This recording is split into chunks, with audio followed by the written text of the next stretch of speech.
सुभाष भोजपुरिया नाम बा हमार, बर्बादी काम बा। रात दिन मेहनत करतन यार, साला तइको न देख के आराम बा।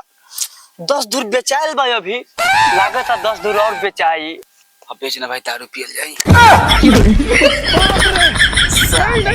जमीन बेच के इनका दारू पियाई, कार फटल बा ने हमर अपन।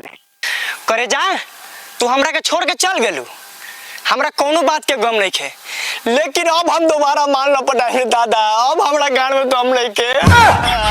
चलिए बताइए सुभाष जी, आप कितना लड़की से प्यार करते हैं?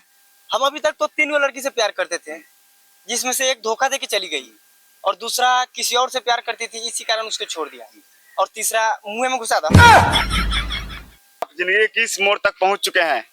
हम जिंदगी के उस मोड़ तक पहुंच चुके हैं कि लड़की तो छोड़िए, अगर आप हाँ बोल दिए तो आपसे शादी कर लेंगे।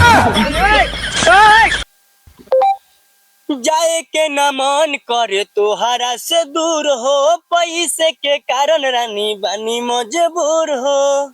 ए सुना, जाए के न मन करे तोहरा से दूर हो, पैसे के कारण रानी बानी मजबूर हो। नाही रे कमाईब तो कहाँ से खियाईब, करब याद तो है हरदम। रहने आव कदी चंदन, राजा जाता र तू तो लंदन।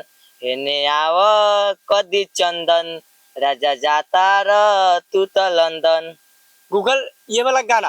अबे साले चूतिए, सब गाना तो गा ही लिया, 2 लाइन और बचा है, वो भी गा ले।